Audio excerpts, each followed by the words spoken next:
Muy buenas noches, mis hermanos. Muchísimas gracias. Qué alegría, qué bendición estar hoy por acá.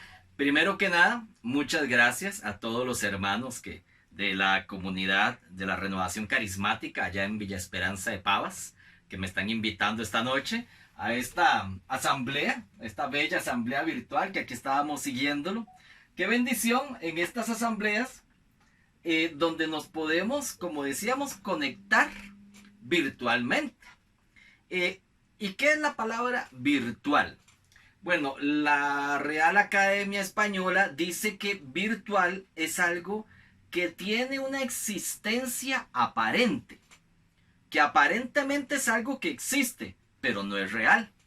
Eso es algo virtual, que tiene una existencia aparente, pero no es real.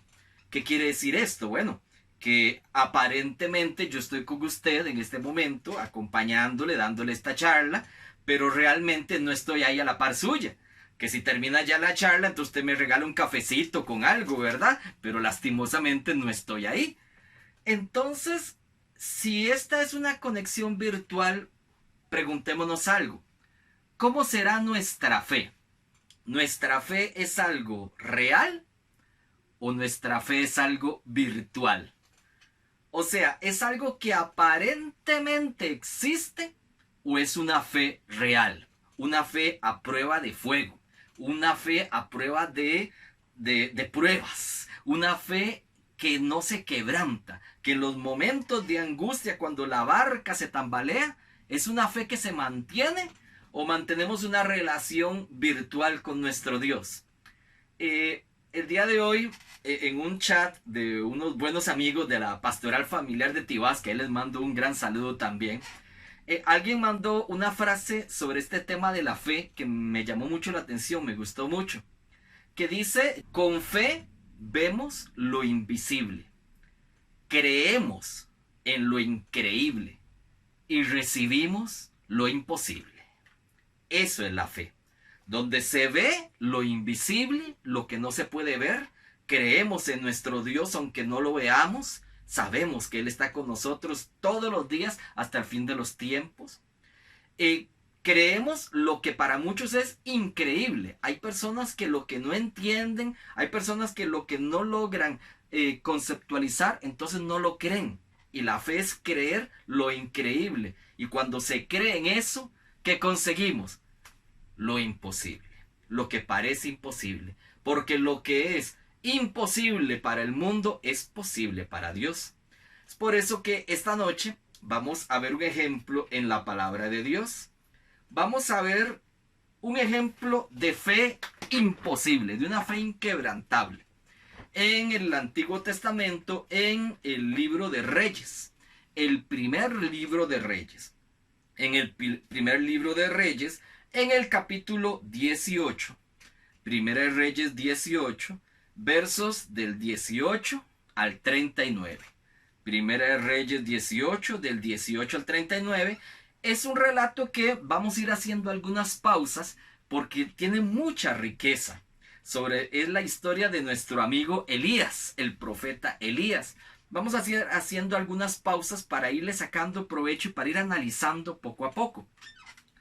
Elías, lógicamente un profeta de la tribu de Israel, el rey que estaba en ese momento era el rey Ahab. El rey Ahab, imagínense, rey de Israel, pero se casa con una mujer pagana llamada Jezabel. Y Jezabel adoraba a otro dios completamente, al dios Baal. Entonces al rey Ahab lo volcó, como quien dice, lo hizo de otra religión. Este hombre, el rey Ahab, terminó creyendo en el dios Baal, en vez de creer en el Dios verdadero de los ejércitos. Mire qué mal ejemplo, dándole él al pueblo de Israel. Y entonces su esposa Jezabel mandó a matar a todos los profetas de Israel, que no hubiera nadie que hablara mal de su Dios Baal.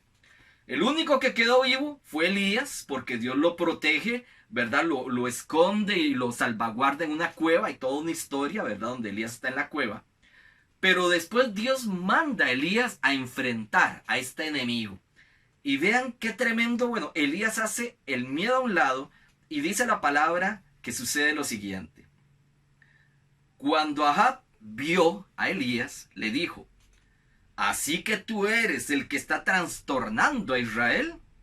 Yo no lo estoy trastornando, contestó Elías, sino tú y tu gente, por dejar los mandamientos del Señor y rendir culto a las diferentes representaciones de Baal. Manda ahora gente que reúna a todos los israelitas en el monte Carmelo, con los 450 profetas de Baal y los 400 profetas de Aserá, a quienes Jezabel mantiene. Ahab mandó llamar a todos los israelitas y reunió a los profetas en el monte Carmelo. Vean qué interesante esta reunión. Elías va donde el rey Ahab y él le dice: tú eres el alborotador, tú eres el que está aquí intentando que el pueblo no se convierta a Baal. Y dice: no, yo no soy ningún alborotador. Es más, hagamos una cosa. Y le manda un reto. Vea qué valiente. Y le dice: mire, mande a los 450 profetas de Baal. Del lado de los israelitas solo estaba Elías. Y le dice: vea, lleve a sus 450 profetas al monte Carmelo. El monte Carmelo era famoso, un monte lleno de frutos, de árboles, lleno de gran vegetación. La tierra era bellísima, una vegetación hermosa, un paraíso, el monte Carmelo. De hecho, de ahí, del monte Carmelo, hoy en día, ahí donde nacieron los carmelitas, ¿verdad? Es un monte santo. Y le dice: bueno, lleve a sus profetas, los de Baal, a los 450 allá al monte Carmelo, y allá nos vemos. Y el rey acepta y se lleva a todo el pueblo de Israel, porque ahí iba a ocurrir algo. ¿Qué fue lo que ocurrió? Veamos. Entonces Elías, acercándose a todo el pueblo, dijo: ¿hasta cuándo van a continuar ustedes con este doble juego? Si el Señor es el verdadero Dios, síganlo a él. Y si Baal lo es, a él deberían seguirlo. El pueblo no respondió palabra. Y Elías continuó diciendo: yo soy el único profeta del Señor que ha quedado con vida, en tanto que de Baal hay 450 profetas. Pues bien, que se nos den 2 becerros, y que ellos escojan uno y lo descuarticen, y lo pongan sobre la leña, pero que no le prendan fuego. Yo por mi parte prepararé el otro becerro, y lo pondré sobre la leña, pero tampoco le prenderé fuego. Luego ustedes invocarán a sus dioses, y yo invocaré al Señor. Y el Dios que responda enviando fuego, ese es el Dios verdadero. Vea qué tremenda la prueba que les pone. Les dice: mire, los 450 profetas de Baal van a tener un becerro. En aquel tiempo se hacían sacrificios. Se tomaba un animal, un becerro, un toro, etc. Se hacía sobre un altar, se sacrificaba en un altar y se le prendía fuego a ese altar, ¿verdad? Era un sacrificio santo que se entregaba. Era muy común los sacrificios con animales. Entonces el reto es que les dice: mire, ustedes, los de Baal, van a tener un becerro y yo otro. Lo descuartizamos, lo matamos, lo ponemos cada uno en el altar, pero no le vamos a prender fuego al altar, sino que cada uno le va a rogar a su Dios. Y el Dios que responda, ese es el Dios de verdad. Mire qué valiente y qué reto, qué milagroso, ¿verdad? Sería eso. ¿Qué fue lo que ocurrió? Bueno, dice: buena propuesta, respondió todo el pueblo. Entonces Elías dijo a los profetas de Baal: escojan uno de los becerros y prepárenlo primero, ya que ustedes son muchos. Luego invoquen a su Dios, pero no enciendan fuego. Así pues, ellos tomaron el becerro que se les entregó y lo prepararon. Y desde la mañana hasta el mediodía invocaron a Baal. Decían: contéstanos, Baal. Y daban pequeños brincos alrededor del altar que habían construido, pero ninguna voz les respondía. Hacia el mediodía, Elías se burlaba de ellos diciéndoles: griten más fuerte, porque es un Dios. A lo mejor está ocupado, o está haciendo sus necesidades, o ha salido de viaje. Tal vez esté dormido y haya que despertarlo. Y ellos seguían gritando y cortándose con cuchillos y lancetas como tenían por costumbre, hasta quedar bañados en sangre. Pero pasó el mediodía y aunque ellos continuaron gritando y saltando como locos hasta la hora de ofrecer el sacrificio, no hubo ninguna respuesta. Nadie contestó ni escuchó. Mire qué interesante. Los de Baal, los 450, imagínense ese espectáculo. Toman el becerro, lo matan, lo ponen en el altar y empiezan, contéstanos Baal, mire Baal, contéstenos. Y dice que empezaron a pegar brincos, ya me imagino, alrededor del altar. Ellos estaban ahí gritando y Baal no contestaba. Y entonces ellos, al ver que no contestaban, y toda la mañana se les fue en eso.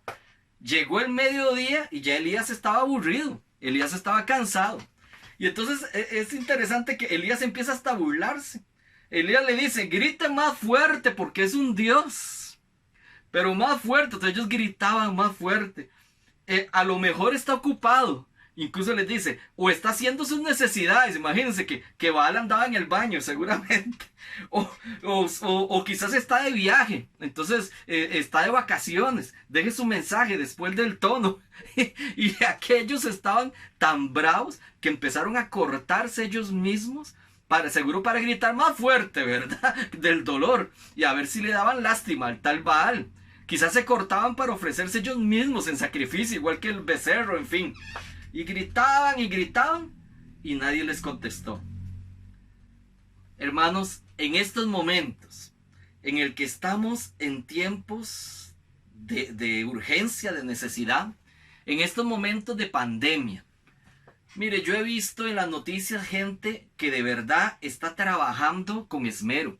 Personal médico, enfermeras, policías, bomberos. Hay gente que se está sacrificando y, cómo no, exponiéndose también a contraer la enfermedad.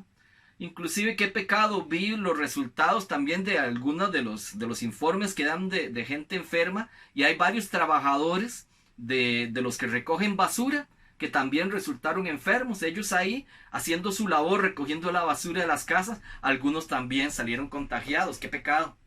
Hay gente que está haciendo de su parte, hay gente que se está esforzando, ayudando.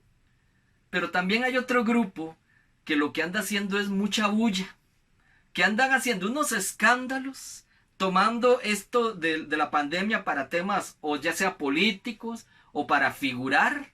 Por ahí una persona que decía, no, esto de la pandemia es mentira, esto es puro invento chino, invento de los chinos. O sea, esto no existe, esto lo inventó alguien nada más para subir los precios de la canasta básica y no sé qué. Y me da ganas de decirle, bueno, dígale eso a los familiares de los que están enfermos o de aquellos que ya murieron. Como que no hay pandemia. Otros diciendo que todo esto es una exageración, incluso vi una entrevista de una joven que decía, es que hay que aprender a vivir con esto. Mire, qué tremendo. Cuando hay gente que lo que busca es más bien crear un ambiente negativo, un ambiente de peleas, un ambiente de tensión. Y nosotros, el pueblo de Dios, ¿en cuál posición estamos?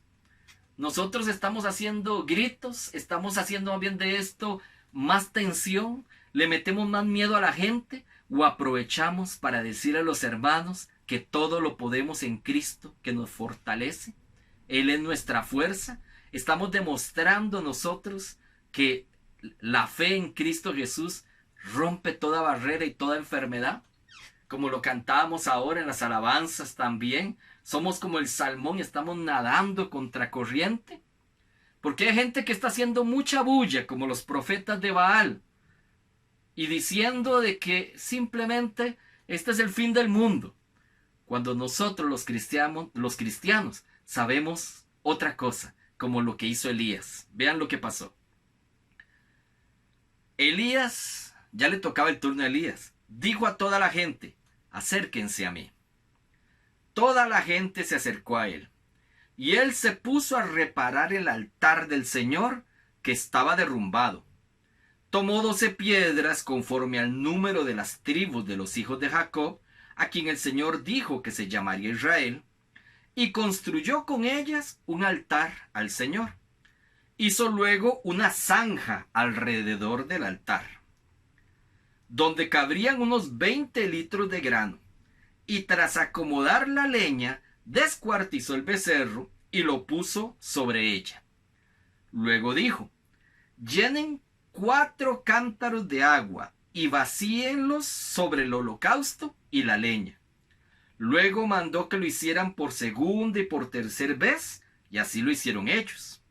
El agua corría alrededor del altar y también llenó la zanja. A la hora de ofrecer el holocausto, el profeta Elías se acercó. Una pausa aquí.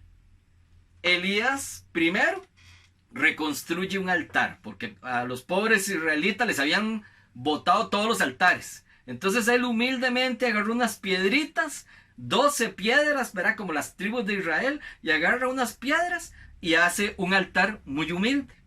Ahí pone entonces el becerro, ¿verdad? Lo descuartiza, pero no se queda ahí, sino que Elías va más allá. Y les dice a algunos: mire, van a llenar unos cántaros de agua. Van a llenar 4 cántaros de agua. Y eran cántaros grandes.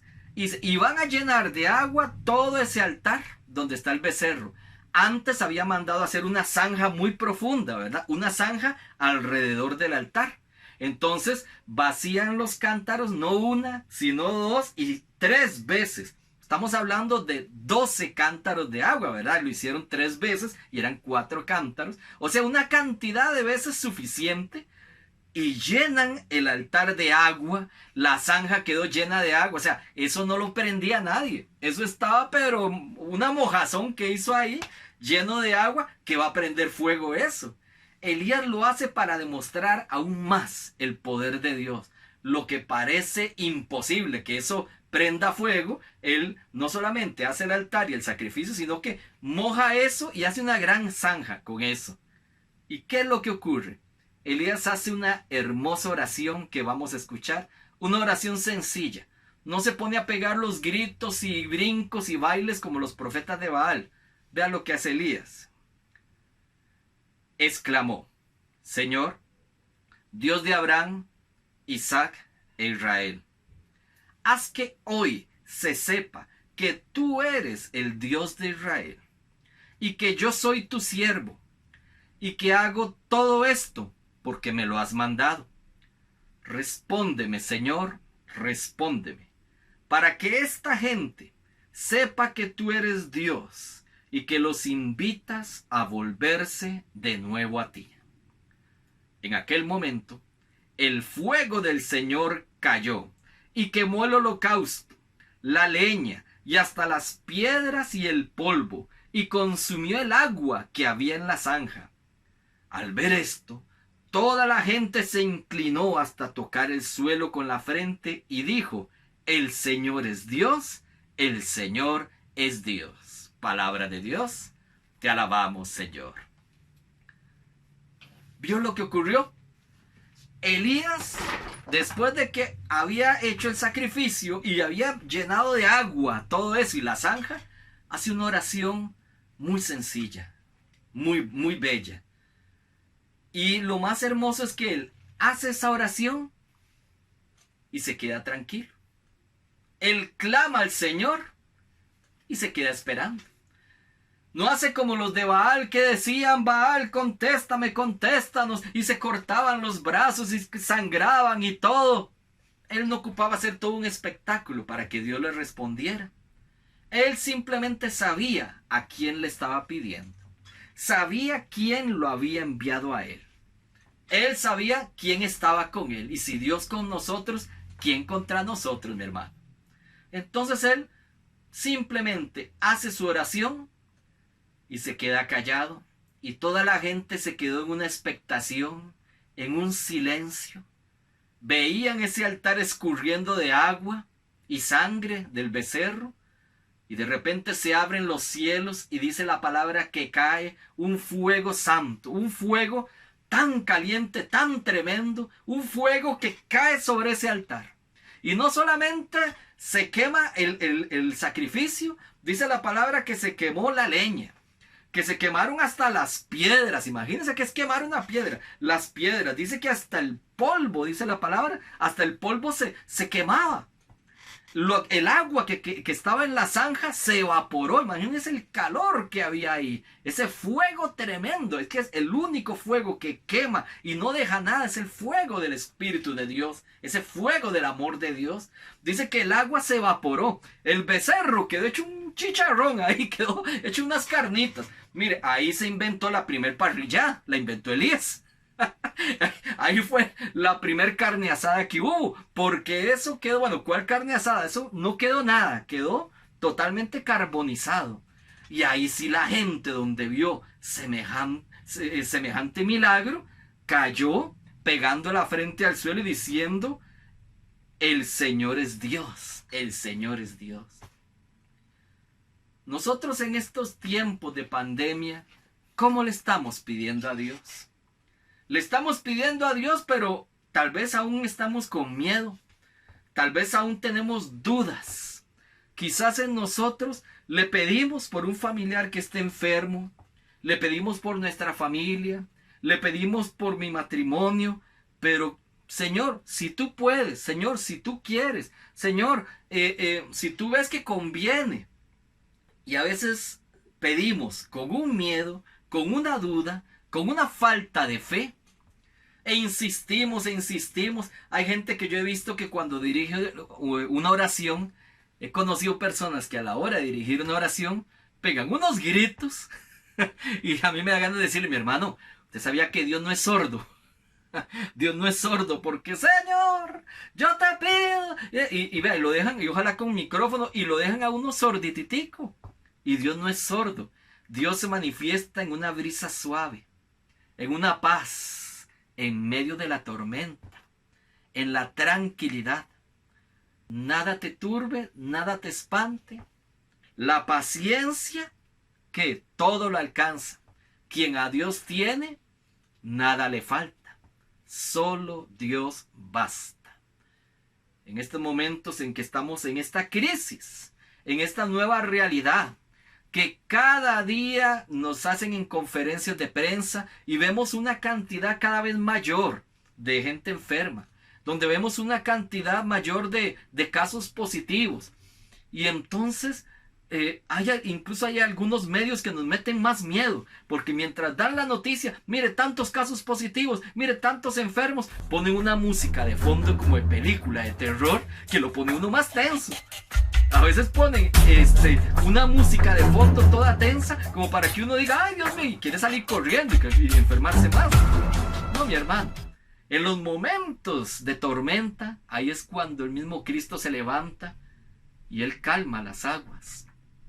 Pero la pregunta es, ¿dónde está nuestra fe? ¿Cómo le pedimos nosotros al Señor? ¿A gritos y estresados? ¿Con desconfianza? ¿O como nos está enseñando Elías? Elías nos está dando la fórmula de cómo se le pide al Señor un milagro, una manifestación. Vea la oración de Elías. Él simplemente dice, Señor. Él empieza diciéndole a él lo que es. Él le da su título. Él es el Señor. Y cuando usted dice Él es el Señor, quiere decir que Él es el mero mero. Él es el que manda. Papi es papi. Y si Él es el Señor, ¿cuál es el problema? ¿Cuál es el miedo? Si papi es papi. Él es el Señor. Mi Señor. Nuestro Señor.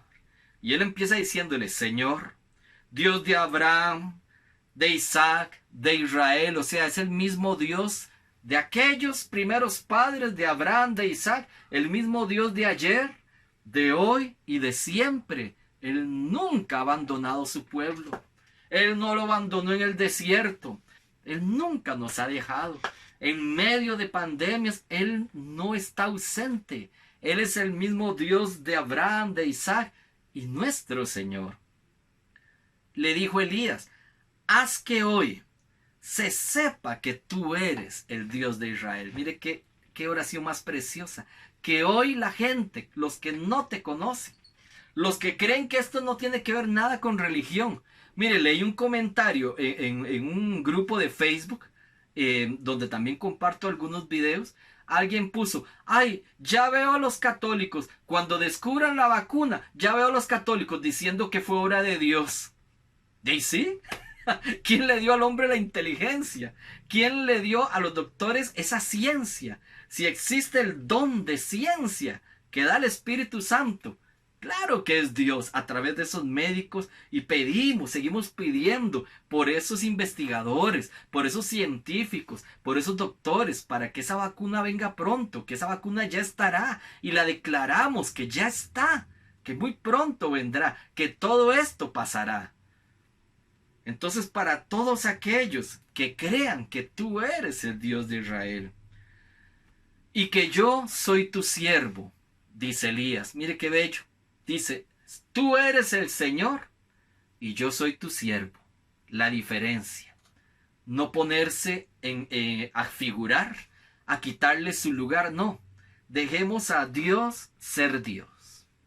Con la situación que esté pasando en su familia, en su matrimonio, con cualquier enfermedad, desempleo, con cualquier angustia, muchas de las intenciones que hemos compartido también a través del Facebook Live, los hermanos que están escribiendo, todo eso, dejemos que Dios sea Dios. Te declaro a ti el Señor de todo eso que está pasando, de todo esto que estoy viviendo. Yo soy tu siervo. Y hago todo esto porque me lo has mandado. ¿Por qué Luisito y los coordinadores, hermanos de la comunidad, están haciendo estas asambleas? Porque Dios los ha mandado.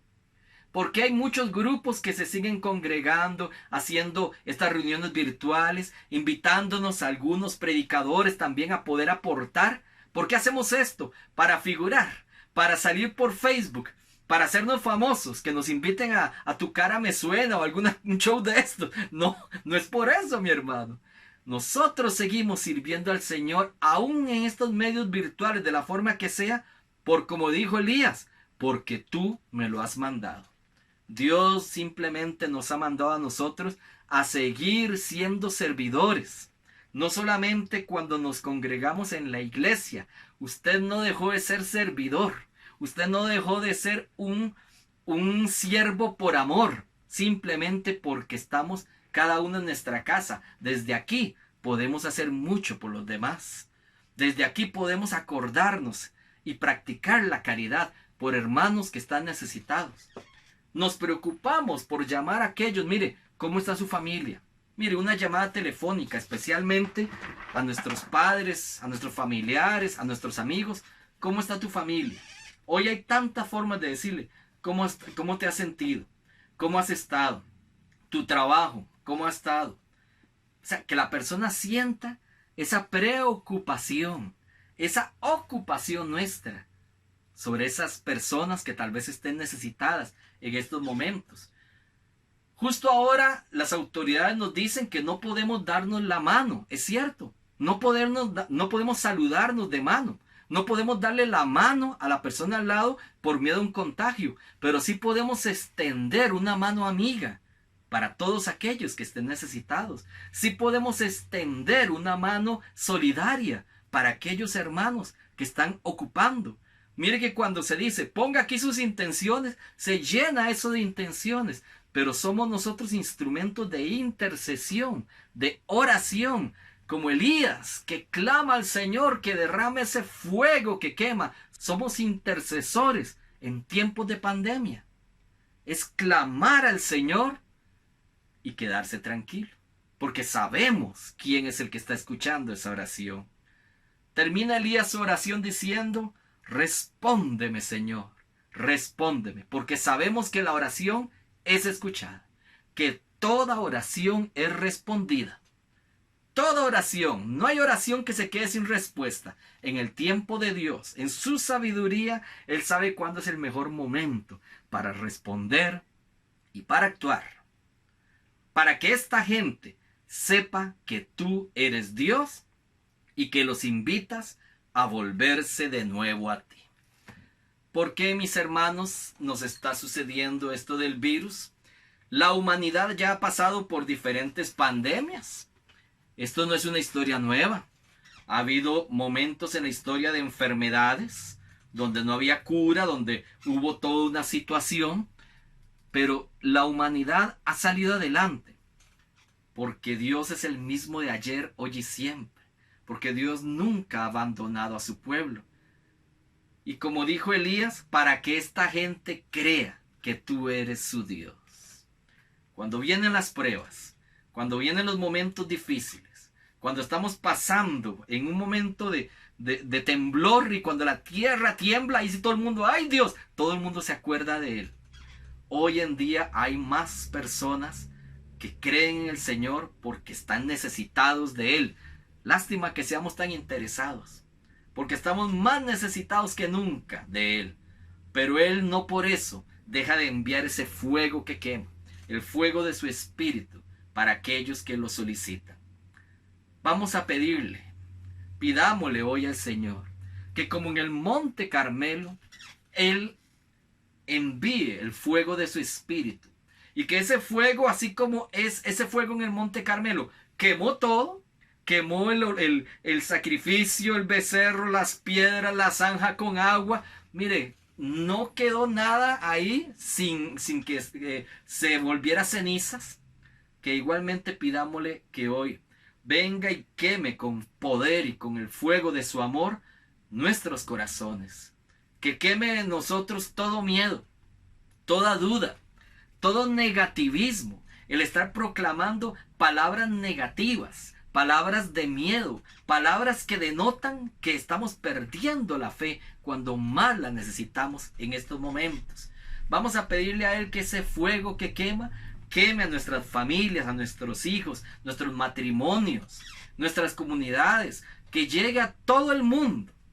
Para que ese fuego, el fuego que quema, que purifica, que eso es lo que hace el fuego, purifica y sana, aparte todo mal.